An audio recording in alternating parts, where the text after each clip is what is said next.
Hi, computer science question paper സീരീസിലെ last ചാപ്റ്ററിലേക്ക് എല്ലാവർക്കും സ്വാഗതം. 11 ചാപ്റ്റേഴ്സ് ഓൾറെഡി അപ്ലോഡ് ചെയ്ത് കഴിഞ്ഞു. നിങ്ങളിൽ ഭൂരിഭാഗം ആൾക്കാർ അത് കണ്ടിട്ടുണ്ടാവുമെന്ന് ഞാൻ വിചാരിക്കുന്നു.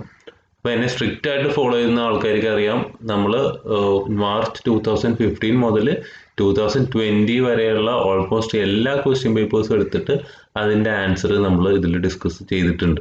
സോ കൃത്യമായിട്ട് ഓരോ ചാപ്റ്റർ ബൈ ചാപ്റ്റർ നോക്കി പോവുകയാണെങ്കിൽ നിങ്ങൾക്ക് A+ മേടിക്കാൻ സാധിക്കും എന്ന് തന്നെയാണ് പറയുന്നത്.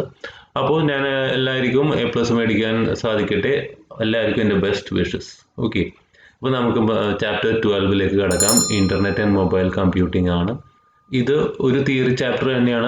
കമ്പാരിറ്റീവ്ലി വെരി ഈസി ചാപ്റ്റർ ആണ്. കുറേ ഇൻ്റർനെറ്റുമായിട്ടും മൊബൈലുമായിട്ട് ബന്ധപ്പെട്ട പല കാര്യങ്ങളും ഓൾറെഡി നിങ്ങൾക്ക് എല്ലാവർക്കും അറിയാവുന്ന കാര്യങ്ങൾ തന്നെയാണ്. പിന്നെ ആ ടേംസും കാര്യങ്ങളൊക്കെ ഒന്ന് കൃത്യമായിട്ട് പഠിച്ച് നമുക്ക് റിപ്പീറ്റ് ചെയ്യുന്ന ക്വസ്റ്റ്യൻസ് നോക്കി ഫുൾ മാർക്ക് വാങ്ങിക്കാൻ പറ്റും. So let's go into it. What is FTTH? Explain its merits. 2020 2 mark question ആണ്. FTTH എന്ന് പറയുമ്പോൾ ഫൈബർ ടു ദി ഹോം ആണ്. ഒപ്റ്റിക്കൽ ഫൈബേഴ്സ് യൂസ് ചെയ്ത് ഡാറ്റ ട്രാൻസ്മിഷൻ ചെയ്യുന്ന സിസ്റ്റമാണ് FTTHൽ. ഇതിൻ്റെ മെറിറ്റ് എന്ന് പറഞ്ഞാൽ ഇതിന് ഭയങ്കര ഹൈ ബാൻഡ് വിഡ്ത്ത് ആണ്. അതുപോലെ തന്നെ വളരെ കുറച്ച് എറേഴ്സ് ഇതിൽ വരാറുള്ളൂ. ഹൈ സ്പീഡ് കണക്ടിവിറ്റിയും ഉണ്ട് ഇതിന്. ഏറ്റവും അധികം ആളുകൾ യൂസ് ചെയ്യുന്ന ടൈപ്പ് ഓഫ് കണക്ഷനാണ് FTTH. Describe about search engines with example. 2 mark question ആണ്. സെർച്ച് എഞ്ചിൻ ഒരു സ്പെഷ്യൽ പ്രോഗ്രാമാണ്. ആക്ച്വലി ആളുകൾക്ക് വേൾഡ് വൈഡ് വെബിൽ നിന്ന് ഇൻഫർമേഷൻ കണ്ടുപിടിക്കാൻ സഹായിക്കുന്ന ഒരു പ്രോഗ്രാമാണ് സെർച്ച് എഞ്ചിൻ. ഈ പ്രോഗ്രാമിൻ്റെ പ്രത്യേകത എന്ന് വെച്ച് കഴിഞ്ഞാൽ അത് പെർട്ടിക്കുലർ കീവേഡ്സ് യൂസ് ചെയ്തുകൊണ്ട് നമ്മുടെ വേൾഡ് വൈഡ് വെബിലുള്ള നമ്മൾ സെർച്ച് ചെയ്യുന്ന കംപ്ലീറ്റ് ഡീറ്റെയിൽസ് നമുക്ക് അവൈലബിൾ ആക്കി തരും. It returns A list of web pages matching the keywords. ഞാൻ അത് തന്നെ പറഞ്ഞത്. പിന്നെ എക്സാമ്പിളായിട്ട് നമുക്ക് പറയാവുന്നത് ഗൂഗിള്, ബിങ്, ആസ്ക് മുതലായവ. ഓക്കെ, അപ്പോൾ 2020 തന്നെ 3 മാർക്ക് ക്വസ്റ്റ്യൻ. അപ്പോൾ 2010 തന്നെ എനിക്ക് തോന്നുന്നു 7 മാർക്ക് ക്വസ്റ്റ്യൻ ചോദിച്ചിട്ടുണ്ടായിരുന്നു. അഡ്വാൻറ്റേജസ് ഓഫ് ഇമെയിലാണ് ചോദിച്ചിരിക്കുന്നത്. അഡ്വാൻറ്റേജസ് നമുക്കറിയാം, ഇമെയിലിൽ ഭയങ്കര സ്പീഡാണ്. നമ്മൾ സെൻഡ് ചെയ്ത് അപ്പോൾ തന്നെ അവിടെ കിട്ടും. നമ്മൾ സാധാരണ പോസ്റ്റിൽ ലെറ്റർ എടുക്കണ പോലെയൊന്നും അല്ല. രണ്ടാമത് വന്നിട്ട് ഈസി ടു യൂസ്. ഒരു കമ്പ്യൂട്ടറിലോ സ്മാർട്ട് ഫോണിലോ നമുക്ക് വളരെ ഈസി ആയിട്ട് യൂസ് ചെയ്യാവുന്ന ഒരു സിസ്റ്റമാണ് ഇമെയിൽ. അതുപോലെ തന്നെ എൻവയൺമെൻറ്റ് ഫ്രണ്ട്ലി ആണ്. പേപ്പറൊന്നും വേണ്ടല്ലോ. അപ്പോൾ അതുകൊണ്ട് തന്നെ നമുക്ക് കുറേ മരങ്ങളെ മുറിക്കുന്നതിൽ നിന്ന് സഹായിക്കും. So it is environment friendly. Okay, write the advantages of social media. 2019 2 mark question ആണ്. നമ്മളെല്ലാവരും ഒക്കെ തന്നെ യൂസ് ചെയ്യുന്ന സംഭവമാണ് social media. Okay, advantages: 1, bringing people together. പല സ്ഥലങ്ങളിലുള്ള ആളുകൾക്ക് ഒരുമിച്ച് കൂടുവാനും അവരുടെ ആശയങ്ങൾ കൈമാറുവാനൊക്കെ സാധിക്കും. Plan and organise events. പല ഇവൻറ്റുകൾ ഓർഗനൈസ് ചെയ്യാൻ സാധിക്കുന്നു. പ്ലാനിങ് നടക്കുന്നു. ബിസിനസ് പ്രൊമോഷൻസ് സോഷ്യൽ മീഡിയയിലൂടെ നടക്കുന്നു. സോഷ്യൽ സ്കിൽസ്, ആളുകൾക്കുള്ള കഴിവുകൾ സോഷ്യൽ മീഡിയയിലൂടെ പുറത്തേക്ക് കൊണ്ടുവരികയും അങ്ങനെ അവർ ഫേമസ് ആവുകയും ഒക്കെ ചെയ്യുന്നു. അപ്പോൾ ഇതൊക്കെയാണ് സോഷ്യൽ മീഡിയയുടെ advantages. Role of firewall and antivirus scanner in computer networks. അപ്പം ഫയർവാൾ എന്ന് പറഞ്ഞു കഴിഞ്ഞാൽ അതൊരു ഹാർഡ്വെയറിൻ്റെ സോഫ്റ്റ്വെയറിനെയും കൂടി ഒരു മിക്സപ്പ് ആണ്. നമ്മുടെ കമ്പ്യൂട്ടറിന് സെക്യൂരിറ്റി തരാൻ വേണ്ടിയിട്ടാണ് ആക്ച്വലി ഈ ഫയർവാൾ യൂസ് ചെയ്യുക. യൂഷ്വലി ഓർഗനൈസേഷൻസിലാണ് ഫയർവാൾ അവർ ഇൻസ്റ്റാൾ ചെയ്യണത്. അപ്പോൾ അതിൻ്റെ ഒരു ഗുണം എന്ന് പറഞ്ഞു കഴിഞ്ഞാൽ ഈ വൈറസും അതുപോലെയുള്ള മോശം ഡാറ്റകൾ കമ്പ്യൂട്ടറിലേക്ക് എൻട്രി ചെയ്യാതിരിക്കാൻ വേണ്ടി ഫയർവാൾ സഹായിക്കും. രണ്ടാമത് വന്നിട്ട് ആൻറ്റിവൈറസ് സ്കാനറാണ്. ആൻറ്റിവൈറസ് നിങ്ങൾക്ക് അറിയാം, നമ്മുടെ കമ്പ്യൂട്ടർ സ്കാൻ ചെയ്തിട്ട് വൈറസും അങ്ങനെയുള്ള സംഭവങ്ങളുണ്ടെങ്കിൽ അതിനെ റിമൂവ് ചെയ്യും. അതുപോലെ തന്നെ ആൻറ്റിവൈറസ് സോഫ്റ്റ്വെയറിൽ വൈറസ് ഡെഫിനിഷൻ ഫയൽസ് ഉണ്ടാവും. അതായത് ഓൾറെഡി മാർക്കറ്റിലുള്ള വൈറസുകൾ എന്താണ് എങ്ങനെയാണെന്നുള്ളത് ആൻറ്റിവൈറസിൽ ഉണ്ടാവും. അപ്പോൾ കൃത്യമായിട്ട് അത് കണ്ടുപിടിച്ച് അതിനെ ഒഴിവാക്കാനായിട്ട് ആൻറ്റിവൈറസ് സ്കാനറിന് പറ്റും. Briefly discuss about any 2 advantages of email. നമ്മൾ ഓൾറെഡി പറഞ്ഞു, ഇമെയിലിൻ്റെ അഡ്വാൻറ്റേജസ് നമ്മൾ പറഞ്ഞു. അതായത് സ്പീഡാണ്, ഭയങ്കര ഇൻസ്റ്റൻ്റായിട്ട് ഡെലിവറി ചെയ്യും. ഈസി ടു യൂസ് ആണ്, എവിടുന്ന് കമ്പ്യൂട്ടറിലും സ്മാർട്ട് ഫോണിൽ യൂസ് ചെയ്യാം. എൻവയറോൺമെൻറ്റ് ഫ്രണ്ട്ലിയുമാണ്. Okay, compare dialup and wired broadband connection. Improvement July 2019 3 mark question ആണ്. ഡയലപ്പ് ഇപ്പോൾ അധികം യൂസ് ചെയ്യാത്തൊരു സിസ്റ്റം ആണെങ്കിൽ നമുക്ക് അതിൻ്റെ കമ്പാരിസൺ ചെയ്യണം. ഡയലപ്പ് എന്ന് പറഞ്ഞാൽ വളരെ സ്ലോ കണക്ഷനാണ്. സ്പീഡ് മാക്സിമം 56 kbps ഉള്ളൂ. വയർഡ് ബ്രോഡ്ബാൻഡ് എന്ന് പറഞ്ഞാൽ നല്ല ഹൈ സ്പീഡായിരിക്കും. ഈ പറഞ്ഞ സ്പീഡിനെക്കാട്ടിയൊക്കെ വളരെയധികം കൂടുതലായിരിക്കും.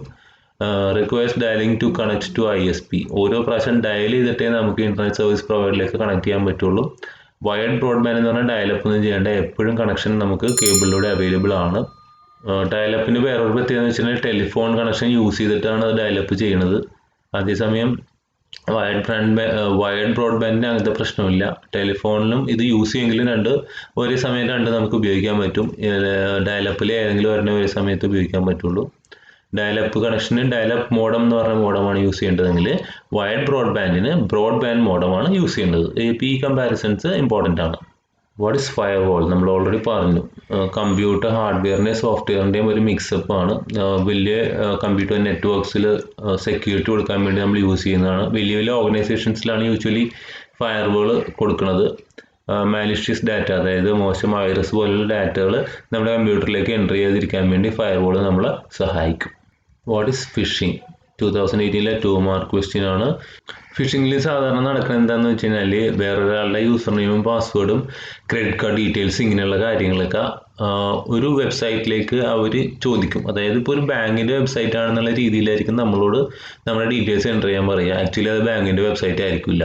അങ്ങനെ നമ്മൾ ഡീറ്റെയിൽസ് ഒക്കെ എൻ്റർ ചെയ്ത് കഴിയുമ്പോൾ അവർക്ക് നമ്മുടെ കംപ്ലീറ്റ് ഡീറ്റെയിൽസ് കിട്ടുകയും അത് വെച്ചിട്ട് അവർ ഓൺലൈനായിട്ട് പല കാര്യങ്ങളും ചെയ്യുകയും ചെയ്യുന്നത്. ഇതാണ് ഫിഷിംഗ് എന്ന് പറയുന്നത്. ഒരേപോലെയുള്ള ഇപ്പോൾ ഒരു സ്റ്റേറ്റ് ബാങ്ക് ഓഫ് ഇന്ത്യയുടെ പോലെ തന്നെയുള്ള ഒരു വെബ്സൈറ്റ് ക്രിയേറ്റ് ചെയ്തിട്ട് അത് വെച്ചിട്ടായിരിക്കും അവർ അങ്ങനെ ചെയ്യുന്നത്. അങ്ങനെ മിസ്ലീഡിങ് വെബ്സൈറ്റ്സിനെ ക്രിയേറ്റ് ചെയ്യുന്നതിനെ നമ്മൾ പറയുന്നത് സ്പൂഫിംഗ് എന്നാണ്. അതും കൂടി ഓർത്തിരിക്കുന്നത് നല്ലതായിരിക്കും. Name any 4 mobile operating systems. എനിക്ക് തോന്നുന്നത് ഇപ്പോഴത്തെ യൂത്തിന് എല്ലാവർക്കും അറിയാവുന്ന ഒരു സംഭവമാണ് മൊബൈൽ ഓപ്പറേറ്റിംഗ് സിസ്റ്റംസ്. അപ്പോൾ അതിൽ ഫസ്റ്റ് വൺ വന്നിട്ട് ആൻഡ്രോയിഡ് ആണ്. It is from Google. Second one iOS. It is from Apple. Third BlackBerry OS from BlackBerry. And fourth one is Windows from Microsoft. Okay. Full form of FTTH നമ്മൾ already പറഞ്ഞു. Fibre to the home. Okay. Define internet. Compare 2 types of internet connectivity, namely dial-up and broadband. അപ്പം internet എന്ന് പറഞ്ഞു കഴിഞ്ഞാൽ interconnected system of computer networks ആണ്.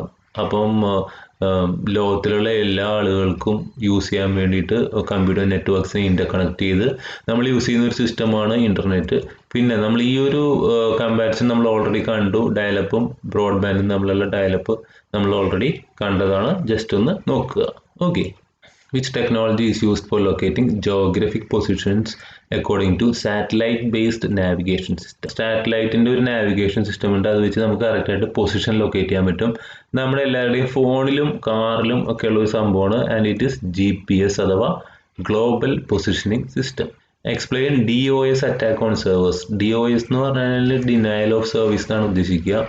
അപ്പം ഇത് പ്രധാനമായിട്ട് ഇവരുടെ പരിപാടി എന്താണെന്ന് വെച്ച് കഴിഞ്ഞാൽ ഒരു വെബ് സെർവറിനെയാണ് ഇത് അറ്റാക്ക് ചെയ്യുക. ഇപ്പം ഡിനയൽ ഓഫ് സർവീസിൽ ഒരിക്കലും ഡാറ്റ മോഷ്ടിക്കുന്ന ഒരു പരിപാടിയൊന്നും ഇല്ല. അതിന് പകരമായിട്ട് അവരെന്താ ചെയ്യുകയെന്ന് വെച്ച് കഴിഞ്ഞാൽ നമ്മുടെ ഒരു കമ്പ്യൂട്ടറിനെ റീസ്റ്റാർട്ട് ചെയ്യിപ്പിക്കും, അല്ലെങ്കിൽ സെർവറിനെ റീസ്റ്റാർട്ട് ചെയ്യിപ്പിക്കും, അല്ലെങ്കിൽ ഒരു സെർവറിന് ഷട്ട് ഡൗൺ ചെയ്ത് കളയുക. ഇങ്ങനെയുള്ള കാര്യങ്ങളൊക്കെയാണ് അവർ ചെയ്യുക. അപ്പോൾ വേറെ ആൾക്കാർ അപ്പം നമ്മുടെ സൈറ്റ് ഹോസ്റ്റ് ചെയ്തിരിക്കുന്ന വെബ് സെർവറിനെ ഓഫ് ചെയ്ത് കളഞ്ഞു കഴിഞ്ഞാൽ പിന്നെ ആ സൈറ്റിനെ വേറൊരാൾ ആക്സസ് ചെയ്യാൻ ശ്രമിക്കുമ്പോഴത്തേക്കും ആ സൈറ്റ് അവൈലബിൾ അല്ല, അല്ലെങ്കിൽ ഡിനയൽ ഓഫ് സർവീസ് എന്ന് പറഞ്ഞ് എഴുതി കാണിക്കും. അപ്പോൾ ആ ഒരു രീതിയിൽ വെബ് സെർവറിനെ ഓഫ് ചെയ്ത് കളയാനോ റീസ്റ്റാർട്ട് ചെയ്ത് കളയാനോ ചെയ്യുന്ന ഒരു മെത്തഡാണ് denial of service. Okay. What is browsing? നിങ്ങൾക്ക് അറിയാം ബ്രൗസിങ് എന്താണെന്ന്. വേൾഡ് വൈഡ് വെബിൻ്റെ പല വെബ് പേജസിലൂടെ നമ്മൾ ചെയ്യുന്ന പലതരം ആക്ടിവിറ്റീസ് ഉണ്ട്. നമ്മൾ വെബ് ബ്രൗസ് ചെയ്യുമ്പോഴത്തേക്കും സൈറ്റ് നോക്കുക, സൈറ്റ് ഡൗൺലോഡ് ചെയ്യുക, അങ്ങനെ എല്ലാ കാര്യങ്ങളും അതിൽ ഇൻക്ലൂഡ് ആണ്. That is web browsing. Actually browsing ചെയ്യുമ്പോൾ നമ്മൾ വെബ് പേജ് എടുക്കാൻ വേണ്ടി നമുക്ക് കുറച്ച് സ്റ്റെപ്സ് നമ്മൾ ഫോളോ ചെയ്യുന്നുണ്ട്. നമുക്ക് ജസ്റ്റ് ഒന്ന് നോക്കി പോകാം. ബ്രൗസർ ആദ്യം URL കണ്ടുപിടിക്കും. അപ്പോൾ ആ URL അത് എൻ്റർ ചെയ്യും, അതായത് വെബ്സൈറ്റ് അഡ്രസ്സ്. എന്നിട്ട് ബ്രൗസർ എന്താ ചെയ്യുന്നത് വെച്ച് കഴിഞ്ഞാൽ ആ URL IP അഡ്രസ്സ് കണ്ടുപിടിക്കാൻ വേണ്ടി ISPയിലേക്ക് ഒരു റിക്വസ്റ്റ് കൊടുക്കും. അപ്പോൾ ISP എന്ന് പറയുമ്പോൾ ഇൻ്റർനെറ്റ് സർവീസ് പ്രൊവൈഡർ ആണ്. Internet service provider IP address നമുക്ക് തിരിച്ചിങ്ങോട്ട് തരും. ബ്രൗസർ പിന്നെ ഒരു TCP കണക്ഷൻ ആ വെബ് സെർവറിലേക്ക് ഉണ്ടാക്കും IP അഡ്രസ്സ് വെച്ചിട്ട്. നമുക്ക് ഓൾറെഡി IP അഡ്രസ്സ് കിട്ടിയല്ലോ. നമുക്കിപ്പോൾ ഒരു വെബ് പേജ് നമ്മൾ ഓപ്പൺ ചെയ്യാൻ ശ്രമിക്കുന്ന ഒരു വെബ് ബ്രൗസറിൽ നിന്ന് ആ വെബ് ബ്രൗസറിൽ നിന്ന് നമുക്കൊരു ഗെറ്റ് റിക്വസ്റ്റ് കിട്ടും. ഗെറ്റ് റിക്വസ്റ്റ് എന്ന് പറഞ്ഞു കഴിഞ്ഞാൽ നമുക്ക് അത് ഓപ്പൺ ചെയ്യാനുള്ള ഒരു ഗെറ്റ് റിക്വസ്റ്റ് ആണ്. ഗെറ്റ് റിക്വസ്റ്റ് കിട്ടിക്കഴിയുമ്പോഴത്തേക്കും സെർവർ വെബ് പേജിനെ നമുക്ക് റിട്ടേൺ ചെയ്യും. അപ്പോൾ TCP കണക്ഷൻ റിലീസ് ചെയ്യും. TCP കണക്ഷൻ റിലീസ് ചെയ്ത് കഴിയുമ്പോഴത്തേക്കും ബ്രൗസറിന് വെബ് പേജിൻ്റെ കണ്ടന്റ് കിട്ടും. എന്നിട്ട് അത് നമ്മുടെ കമ്പ്യൂട്ടറിൽ ഡിസ്പ്ലേ ചെയ്യും. ഇപ്പോൾ ഈ ഒരു സ്റ്റെപ്പ് ഇത് ഒരു പ്രാവശ്യം ചോദിച്ചിട്ടുണ്ട്, അത് നോക്കി വെക്കുന്നത് നല്ലതായിരിക്കും. Write the structure of an email address. എനിക്കറിയാം, നിങ്ങൾക്ക് എല്ലാവർക്കും അറിയാം, നിങ്ങൾക്ക് എല്ലാവർക്കും ഇമെയിൽ ഉണ്ട് ആക്ച്വലി. അപ്പം സ്ട്രക്ചർ എന്ന് പറഞ്ഞു കഴിഞ്ഞാൽ യൂസർ നെയിം @ഡൊമെയിൻ നെയിം എന്നാണ് അതിൻ്റെ സ്ട്രക്ചർ. അതിൻ്റെ ഒരു എക്സാമ്പിൾ ഞാനിവിടെ കൊടുത്തിട്ടുണ്ട്, scrtkerala@gmail.com. ഓക്കെ, അപ്പോൾ ഇത്രയും ക്വസ്റ്റ്യൻസ് ആണ് നമുക്ക് ഈ ഒരു ചാപ്റ്ററിൽ ഡിസ്കസ് ചെയ്യാനുള്ളത്. അപ്പോൾ ഞാൻ നേരത്തെ പറഞ്ഞ പോലെ എല്ലാ ചാപ്റ്റേഴ്സും നമ്മുടെ LPG ലൈവിൽ അവൈലബിൾ ആണ്. സോ ആവശ്യമുള്ള ചാപ്റ്റേഴ്സിൻ്റെ ക്വസ്റ്റ്യൻസും ആൻസേഴ്സും ഇടയ്ക്കിടയ്ക്ക് എടുത്ത് നോക്കുക, പഠിക്കുക, A+ മേടിക്കുക. Okay, by.